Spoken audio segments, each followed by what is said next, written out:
አንደኛ ያንን ፊቷ ሙሉ በደም ተጨማምሮና ከዚህ በፊት ብዙ ሰው የሚመኛት የሚፈልጋት አይነት ልጅ ናት። እሷ ላይ ጥቃት ፈጸመባት ማለት ይሄ ሰው ግን በውስጧ ነገር ፍቅረኛ አይደለችም ሚስታር ብትዋደም ራሱ መብት የለውም አይደለም የመቅናት መብት ራሱ ነገር ስትጨርስ የተመለሰችው ከቀድሞ ጓደኛዋ ጋር ለመመለስ ያሰበችው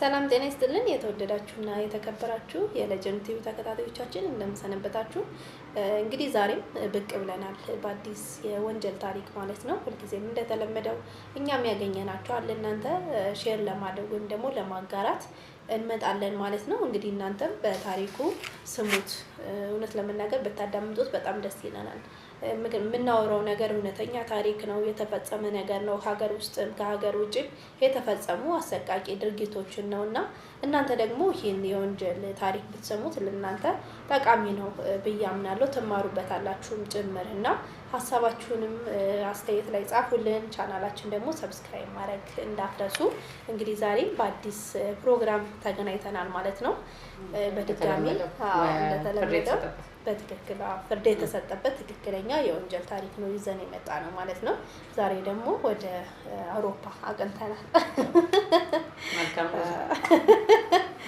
እንግዲህ እዛ የሰማናቸውን የወንጀል ታሪኮች ትክክለኛ ፍርድ የተሰጠባቸውን የተረጋገጡ የወንጀል ታሪኮች ነው ምናጋራችሁ ማለት ነው ፕሮግራማችን ፍጻሜ ድረስ አብራችሁን ተቆዩ ዘንድ ከወዲሁ እያሳሰብን እንግዲህ ዛሬም አዲስ ፕሮግራም ይዘን መተናል እንኳን ደህና መጣን ሁላችንም እንኳን ደህና መጣን እኛ ስንመጣ ነው እንግዲህ ተመልካቾች የሚመጡት ከቀደም ያኛንንና ያው ፕሮግራማችን እንግዲህ ዛሬም ይቀጥላል እንደተለመደው ለእናንተ አስተማሪ ሆኖ ፕሮግራሞች ለእናንተ ይሆናሉ ያልናቸው ነገሮች ወደ እናንተ ይዘን መምጣታችን አረሳልን ማለት ነው ሁልጊዜም እንደምንለው በፕሮግራማችን ትማራላችሁ ዋናው ነገር ደግሞ ትምህርት ነው የመዳም ምክንያት ይሆናል አካንዳንድ እንትን ይባላል እኮ እንደዚህ ሰምተሽ ታውቂያለሽ አንድ ሰው በህይወቱ 14 ሴሪያል ኪለሮችን ያመጣል ይባላል በአጋጣሚ ማለት ነው ስለዚህ ሰምዴ እንግዲህ እንማራለን ያው ከዋህነት ነፃ እንድንወጣ ነው የኛ ፕሮግራም እና ዓላማ በጣም የዋህነት ነው ማለት ያው አሁን ላይ እንዳልነው በሀገራችንም ሆነ በየትም የተለያዩ ነገሮች እየተፈጠሩ ነው የተለያዩ ነገሮች የማታለያ መንገዶች ማለት ነውና እነሱን የማታለያ ቴክኖሎጂ ራሱ ያገዘው ነው ለወንጀለኛም ለእንትን ነው ጉዴ እንደሚል አይደል ያለው ዓለም አንዱ የሚያግዝ መንገድ ሆኗል ብዙ አሁን ከዚህ ቀደም ስናቀር ብዙዎቹ እንደ አንድ እንደውም ሲግኒፊካንት ምንድነው የሚባለው እንደ አንድ ኤግዚቢት የሚቀርበው ምንድነው የጎግል ሰርች ሂስትሪያቸው አይሽ አይደለ ያ ምንድነው ጎግል ጋር ይመካከራሉ እንዴት ከዚህ አመልጣለሁ እንደዚህ የሚል አማካሪ አለና ቤታችን ውስጥ አማካሪ እኮ ለወንጀለኛው ማለት ነው ያ አንድ እንትን ነው በተለያየ መንገድ ይመጣል ተጠቀምነው ለጥሩ ነገርም ብንጠቀመው ልክ ነሽ በፊት አሁን በቃ በራስ ጭንቅላት በመታቀው ብቻ በልክሽ ነበር አሁን ግን በቃ ጥሩ ሰፖርተር አለው እንደለኛ ሆነ ሰው ማለት ነው እንዴት ሰራለው የሚለው ነገር ነው እኮ ያንን ሰርቶ ለማምለጥ የሚመቸው ማለት ነው አንድ ነገርም ያው ከዚህ በፊት አጫውተናቸው ነበር እንዴት እየተጠቀመ ቴክኖሎጂውን ምን አይነት የወንጀል ፕሮሰስ ሲማርበት የነበረው የሄደበትን ሁኔታ ብዙ አለ ልክ ነውና ከዚህ በኋላ የምናቀርብላችሁ አሉ በደንብ አድርገው ከጎግል ጋር እየተመካከሩ የሚሰሩ ሰዎች ያው ያግዘናል አሁንም ያለንበት የቴክኖሎጂ ዘመንም ትንሽ ረቀቅ ያለም ስለሆነ እሱ ሁኔታ ያው እንዴት ነው ሰው እየተጠቀመው ያለው የሚለው ነገር ማለት ነሽ በቀጣይ ይዘን እንቀርባለን ብዬ ተስፋ አደርጋለሁ እንግዲህ ዛሬ ደግሞ እስኪ ይዘነው የመጣ ነው ያው አንድ የ17 አመት ታዳጊ ልጅ ላይ የተፈጸመ ነገር ነው እንግዲህ እቺ ሴት አሁንም እንደምንለው አሁን እንዳልነው የሶሻል ሚዲያ ተጽዕኖ ፈጣሪ ናት የሶሻል ሚዲያ ላይ በኢንስታግራም በመናም በደንብ ተታወቅ ነገር ግን ያው እንዳልኩሽ ራሷ ሰዎች ጋር በአካል ኮንታክት የሌላት ሶሻል ሚዲያ ላይ ብቻ ነገሮችን ፖስት የምታረግ ጽፎቿን ምን ፎቶ የተለያዩ አይነት ፎቶዎችን እየተነሳች ፖስት ታረጋለችና ሞዴል ማለት ነው እንደዛ አይነት ነገር ብንለው ይቀላል እንግዲህ 17 አመቷ ነው እድሜዋ ታዲያ እንደዛ በመታረጋቸው ነገሮች ብዙ ሰዎች ይሳባሉ ፖስት በመታረጋቸው ፎቶዎች ቪዲዮዎች አንዳንድ በመተለቃቸው ነገሮችና ይሄ ሁሉ የምታረገው ያው በራሷ ዓለም ነው በራሷ እንት ነው ብዙ ከጓደኞቿ ጋር ከወንድ ጓደኞች ከሴት ጓደኞቿ ብዙ ኮንታክት የላት ነገር ግን ታዋቂ ናት እንዳልኩሽ ትታወቃለች በሶሻል ሚዲያ እና ብዙ ሰው ሊያወራት ይፈልጋል። ብዙ ጊዜ ሪጀክት ነው የምታደርገው፣ ብዙ ሰውን አታወራም ምናምን እና እንደዛ እያለች ያው እንደዛ በነበረችበት ሁኔታ ላይ ግን ድንገት አንድ ሰው ሲልክላት ጽሁፍ ሲልክላት ያው አክሴፕት አደረግና እዛ ሰው ጋር ማውራት ትጀምራለች። ብዙ ለረጅም ጊዜ እንዳልኩሽ ብዙ ሰዎች ጋር አታወራም ነበረ። ፖስት ከማድረግ ውጪ የራሷን ሼር ከማድረግ ውጪ ሌሎችን አክሴፕት አታደርግም ብዙ ጊዜ እና እንዲህ አይነት ባህሪ አላት። ሴሌብሪቲ እኮ ከእንትን ጋር ኢንተራክት ያደርግ እንደዛ ነው። እንደዛ አድርጋ እንግዲህ ራሷን አስባ ከሆነ እውነት ነው። እንግዲህ እንደዛ እየሆነችበት ባለችበት ሁኔታ ላይ ያው ይሄ አንድ ወንድ ልጅ ወደ ህይወቷ ይመጣል።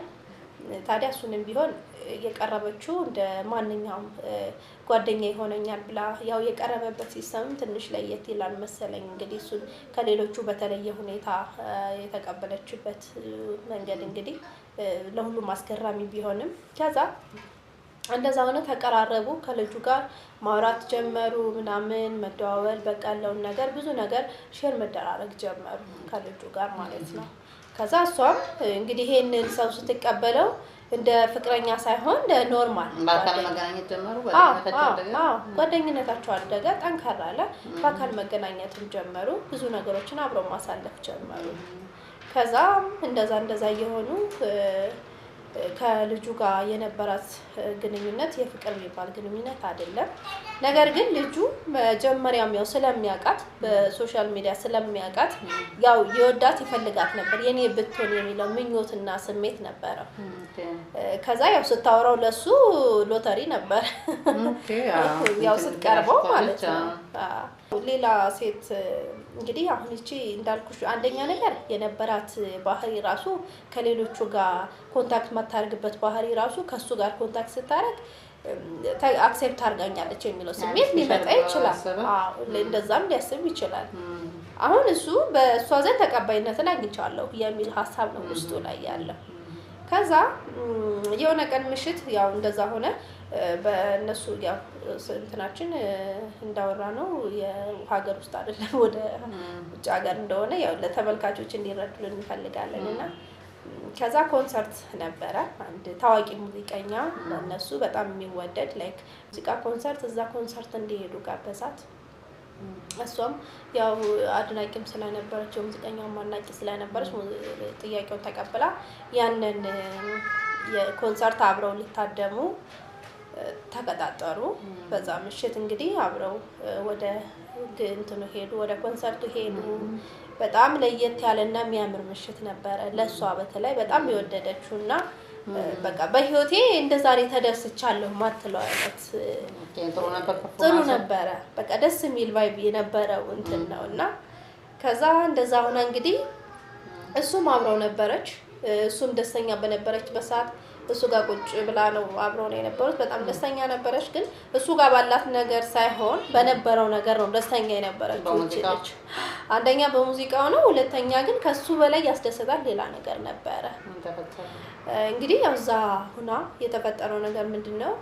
እንደሷ ታዳሚ አንድ ቆንጆዬ ወጣት ታያለች ማለት ነው እዛ ሆና ልጁ ጋር ሆና ግን ሌላ ሰው ታያለች። እንግዲህ በዚህ ቅጽበት በዛው ኮንሰርት ላይ ሆና እንግዲህ በዚህ ቅጽበት እንዴት ነው ያው በርግጥ አንዳንዴ ያው ውስጧ ያለ ሰው ነው ገባ የሚስለውን ሰው አግኝታ ይሆናል። በትክክል ልክ ነሽ። ያው እስከዛሬም እንግዲህ ታቅባ የቆየችበት ያስብላል ሁኔታው ላይ የነበረችበት የደስታ ሁኔታዋ በጣም የሚያስገርም ነበረና እንግዲህ አሁን ይሄንን ነገር ልጁ እንደዛ ስትሆን ሲያያት በኮንሰርቱ ነበር እንደዚህ እየተደሰተች ያለችው ብሎ ነበር ሲያስብ የነበረው። አላያቸውም አብረው ሲያወሩ በኋላማ አላያቸው። መጀመሪያም ግን ደስተኛ ነበረች። ልጁን እያየችው በነበረችበት ሰዓት ራሱ ደስተኛ ነበረች። ገና ስታወራ ደስተኛ ነበረችና ደስ ሲል ማለት እንዴት ነው ይሄን ያክል የልብ መሻት የሚሆን ሰው ሲገኝ ደስ ይላል እኮ ማለት አስበው ገና ራሱ አይተው እንደዚህ መደሰቷ ምናምን የሆነ አለ አይደል ልጁ ጋር ሳይተው ማጣቀውን አይነት ደስታ በዛ ቀን በዛ ቅጽበት እንደዛ ስትሆን ሲያያት ከዛ ግን ያያት መጨረሻ ላይ ያው ተነሳች። ልጁ ጋር ሄዳ ያለውን ነገር ያው ሁሉም ሰው ይነሳል አይደለ? ኦኬ ሄዳ ተዋወቀችው ልጁ? አዎ ተዋወቀችው፣ አብረው እንትን ማለት ጀመሩ ምናምን። ያው ልጁን ትታ ሄዳ የነበረችበት ሞመንት ምናምን የምታደርገው ነገር ከዛኛው ልጅ ጋር ነበር። አሁን ወደደችውና አየችው ካልኩሽ ይሄኛው ተረሳ፣ በቃ ወስዶ ብቻውን ጋር ተረሳ። እሱ ጋብዞ እሱ ይዞ ሄዶ እሱ ሲያስበው የነበረ ይሄን እያደረገችው ያለውን ነገር እሱ ጋር እንድታደርግ ነበር እያሰበ። አርቲስት ባታረገው እንኳን አብራው ጋር ነበረበት። ወዲያውኑ እዛኛው ልጅ ጋር ነው የተጣበቀችው። ከዛ እሱ ጋር መደነስ ጀመሩ፣ መጨፈር ምናምን ብዙ ነገሮች እንትናየ እንደዛ እየሆነበት እያለ ራሱ በጣም እየተናደደ ነበር። እያየ ነገሩን ባየው ነገር በጣም ተገርሟል። በጣም ኢሞሽናል ሆኗል። ግን በቃ ራሱን መቆጣጠር እስከሚያቅተው ድረስ ከዛ ይባስ ብሎ እዛው ሲሳሳው ምናምን አየ ማለት ነው። በጣም ፈጣኑና ትንሽ የእሷን ፍጥነት ያስገርማል። እንግዲህ ልጁንም ከነ ረስተዋለች፣ አብሯት የሄደውን ሰው ረስተዋለች። ከዛ በጣም ተናደደ በሆነው ነገር። እዛው ላይ ባሉበት ሁኔታ ምንም አይነት ግርግር አልፈጠረም። ልጁ ጋር ያሉ ምናምን ግርግር አልፈጠረም። ነገር ግን የሚገርመው ነገር እኔ አሁን እዚህ ጋር ወንጀሉ ራሱ ከመፈጸሙ በፊት እንደዛ ስትሆን አምሽታ ከዛኛው ልጅ ጋር እንደዚህ ስትሆን አምሽታ ልትመለስ የወሰነችው ከቀድሞ ጓደኛዋ ጋር ነው። አሁን አንቺ እዚህ ጋር ምንድነው የምትረጁ ማለት ይቺ ልጅ ከዚህ ጋር ያላትን ግንኙነት ፒውር የሆነ ፍጹም የሆነ ጓደኝነት ኖርማል ጓደኝነት አለ አይደል? ምልክቱ ያ ነው። ምልክቱ እሱ ነው። ንጹህ የሆነ ጓደኝነት ነው ከሷ ጋር ልቧ ያመነው ማለት ነው። ከሱ ጋር ሄደሽ ግን ያው በተለያዩ አጋጣሚ የራሴ ሰው ካገኘው የራሷን ሰው ስታገኝ ምንም ይገኛል ብላ አላሰበች። እንትን ድሩ ልጠቀምበት ነው። የራሴ ሰው ማለት ያው የምትፈልገውን አይነት ሰው በቃ የሷ ታይፕ የሆነውን አይነት ሰው ስታገኝ ትራይ አለች። ከዛ ግን ያን የሚያመለክተው ይሄ ልጅ እሷ ውስጥ የፊውቸር እንደሌለው ነው። በሷ ውስጥ ግልጽ አሁን ንጹህ ጓደኛ መሆኑ ደግሞ መመለሷም አብሮ ጀለስ ይቀራል ምንም ምናምን አላሰበችም። በቃ በትክክል አሁን ንጹህ የሆነ የጓደኝነት ልብ ነው እሷ ጋር ያለው እያልኩሽ ያለው እሱ ነው። እንደዛ ሆነ ልጁ ጋር ያላትን ነገር ስትጨርስ የተመለሰችው ከቀድሞ ጓደኛዋ ጋር ለመመለስ ያሰበችው ማለት ነው። ይሄ ሰው ግን በውስጧ ነገር አስቦ ነበር። በጣም ተናዷል። የነበረውን ነገር አይቷል። ያው ወንድ ልጅ ነው። አይ ቲንክ እሱ ተስፋ ለራሱ ሰጥቶት ነበር መሰለኝ። ለራሱ ተስፋ አድርጎ ነበር ልጅቷ የሱ እንደምትሆን መጀመሪያውንም በቃ ከሱ ውጪ ማንንም ሰው እንትን እንደማትል አቅዷል፣ አስቧል። ከዛ ግን አልነገራትም ምን እንደሚሰማው ማለት እንዲሆን የፈለገው ሪሌሽንሺፓቸው ምን አይነት መንገድ ሊይዝ እንደሚፈልግ አልነገራትም። ምንም አይነት የፍቅረኛ አክትም የላቸው ማለት ምንም ነገር አላደረጉ። ግን እሱ በቃ ለወደፊቱ ብዙ ጊዜ አብረው በጓደኝነት ስላሳለፉ አብረው እንደምትቀጥል ነው የሚያስበው። የሱ ጓደኛ መጀመሪያ እንዳልኩሽ ራሷን ከማግለሏም አንፃር እሱን ስትቀራረቡ አብረው እንደምትቀጥል ነው የሚያስበው እሱ እና ከዛ ግን ቃል አላወጣም፣ ምንም አላለም። ከዛን እንደዛ አሁን እኮ ቢያወጣም ባይወጣም እኮ እሷ ጓደኛሞች እንደሆኑ አምነውበታል፣ ነግረዋለች። እሷ አይደለም ቢነግራት ኑሮ አትሊስት የእሷን ፍላጎት ምን እንደሆነ ያውቅ ነበር። እንደዚህ አላስብም እንደዚህ አልፈልግም የሚለውን ነገር ትነግረው ነበር። በእርግጥ እንደዛም ብትለው ወይ ሊርቃትም ቀድሞ ይችል ነበር ወይ ደግሞ ሌላ ውሳኔዎችን ሊወስን ይችል ነበር። ከዛም እንደዛ ሆኑና አብረው ተመለሱ። በጣም ተናዷል። እሱ በነበረው መኪና ውስጥ ገቡ። አብረው እየተመለሱ እያለ የነበረው ነገር በጣም ስላናደደው እሷ ላይ ጥቃት ፈጸመባት ማለት ነው። እዛው እየተመለሱ እያለ ምንም ራሱን ማረጋጋት አልቻለም። ወጋጋት፣ ፊቷን ነው የወጋጋት። በጣም በሚገርም ሁኔታ እንግዲህ በጣም ቆንጆዬ ናት። ከዚህ በፊት ብዙ ሰው የሚመኛት የሚፈልጋት አይነት ልጅ ናት ብዬሻለሁ። እና ይሄ ፊትሽ ብዙ ሰው ይመኝሽ የነበረው ይፈልግሽ የነበረው ፊትሽ እንዲታይ የምፈልገው አሁን በዚህ ሁኔታ ነው ብሎ ወዲያውኑ ፊቷን በቢላ 4 ቦታ ላይ ነው እንትን ያላት። ከዛ እንደዛ ካደረጋት በኋላ ወዲያውኑ እዛው ላይ ቆሞ ቪዲዮ ቀረጸና ወዲያውኑ በኢንስታግራም እንትን አለ ፖስተ ቪዲዮ ማለት ነው። ያደረገው ነገር ሙሉ ማለት ይሄ መጀመሪያ ስትመለከቱት የነበረ ትፈልጉት የነበረ ፊት ይኸውላችሁ ብሎ ማለት እና ብዙ ተከታዮች ችግር አለ ማለት ኢሞሽናል ሆኖ ይሄ ኢሞሽናል አይደለም እንደዚህ አይነት ሁኔታ ላይ ደርሶ ይችላል ብዬ አላስብም። ምንም ነገር አላላትም። አንደኛ ፕሮሚሲንግ ነገር የለውም ሰው ይወጣ ምንም ነገር አላላትም።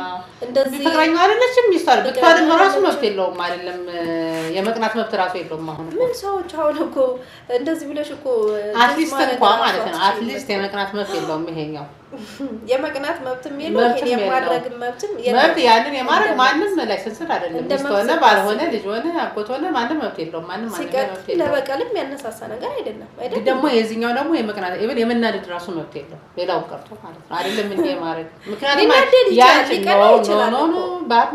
በማይመለከትሽ እኔ ፕሮሚሲንግ በሌለው ነገር እሱ ነው ልክ ነሽ እኮ ግን ቢያንስ እዚች ልጅ ጋር መጀመሪያ የቀረበበት መንገድ እሱ እንደዛ ስላሰበ የሆነ ማን ያቀለታል ታዲያ እንዴ እሷ ምን ታረጋለች?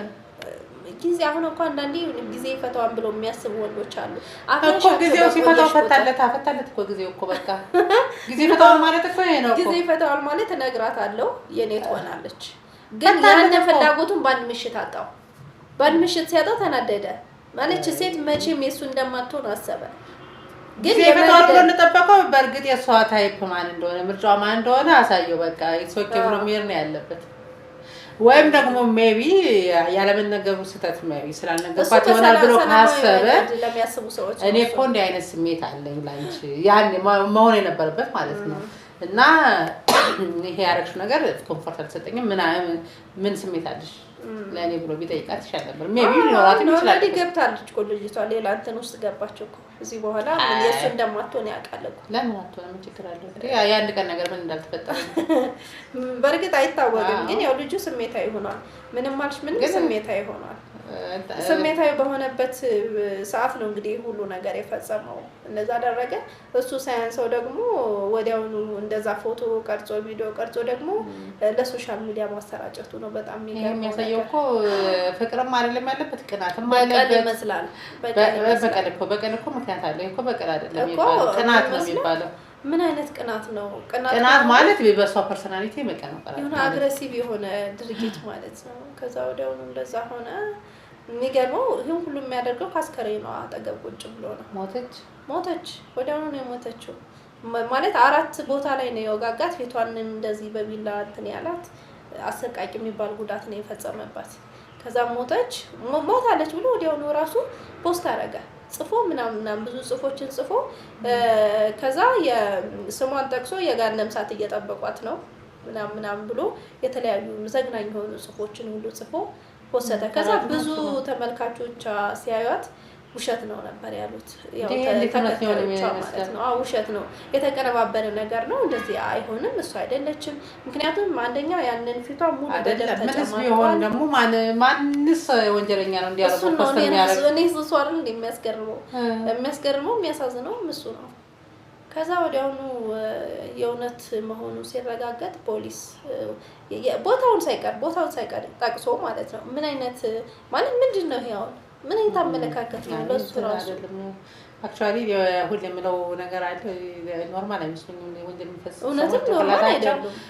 ሲጀምር እንደ አይነት ሳይኮሎጂስት ባልሆነም ግን የሆነ የኖርማል አሳሳይ ኖርማል ሰው አይደለም።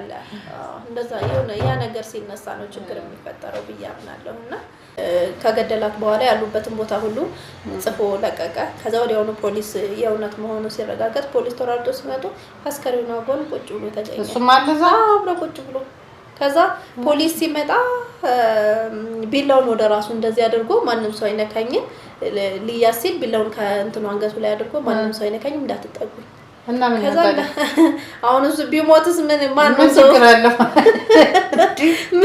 አለው ቢሞትስ ምን አይነት ታሰረም ሞተም ምንም ልዩነት የለውም። ከዛ እንዳትጠጉኝ ቢላውን እንትን አድርጎ ከዛ ራሱን እንዳይገል የተቻላቸውን ጥረት አደረጉ ፖሊሶች። ከዛ ወዲያውኑ ራሱ ላይ ሰካው ቢላውን። ከዛ ወዲያውኑ ቢላውን ሲሰካው ቶሎ ደርሰው ቢላውን ነቀሉ ምናምን እንዳይሞት ተናሉት። ተረፈ ያልገባኝ እዚህ ላይ ማለት ነው። ለምን ጠበቃቸው? ከጠበቃቸው በኋላ ምን እንዲያረጉት ነው? በሰላም ገባ ብለው ራይድ እንዲሰጥሩ እንዲጠበቀው ምንድነው ነገር ሀሳቡ ምን እንደሆነም አልገባኝም። ከዛ ያው ወደ ፍርድ ቤት ቀርቦ ሲጠይቅ እሷ ከኔ ውጪ ለማንም አትሆንም የኔ ብቻ ነው የኔ ብቻ ናት ከሌላ ሰው ጋር ላያት አልፈልግም። ከማንም ሰው ጋር ላያት አልፈልግም። በዛም ምክንያት እሱ ብቻ ነው አለ። ከሌላ ወንድ ጋር ተሳሳማቻታለሁ። ስለዚህ ለማንም ልትሆን አትችልም። እኔ ቆሜ እየሄድኩኝ እኔ በህይወት እስካለው ድረስ እሱ የኔ ብቻ ሴት ናት ምናምን ነገር ምናምን ማይረቡ ነገሮች ተናገረ። ብቻ አለ እኛ ሀገርም ላይ ይሄ ነገር አለ። ሁሉም ሀገር ላይ ያለ ነገር ነው። ግን እስከ መገዳደል ድረስ ትንሽ ከባድ ነው። የግድያው ሁኔታ እንዳልሽው ከባድ ነው፣ አሰቃቂ ነበረ እና እንግዲህ ትንሽ ይከብዳል። እያንዳንዳችን ፍቅርን ቢባል ተስማምተንበት አምነንበት ሲሆን ነው ለሁላችንም ደስ የሚለው። በኑሯችን ፍቅር ማለት ያው ቀላል ነገር አይደለም። ለወደፊትም አብረን የምንዘልቅበት የምንኖርበት ሁኔታ ስለሆነ እና እንግዲህ ውድ ተመልካቾቻችን ለዛሬ ዘላችሁ የመጣን ታሪክ ይሄን ይመስል ነበር። በቀጣይ በአዲስ የወንጀል ታሪኮች በአዳዲስ ፕሮግራሞች እስከምንገናኝ ደግሞ ሰላም ቆዩ።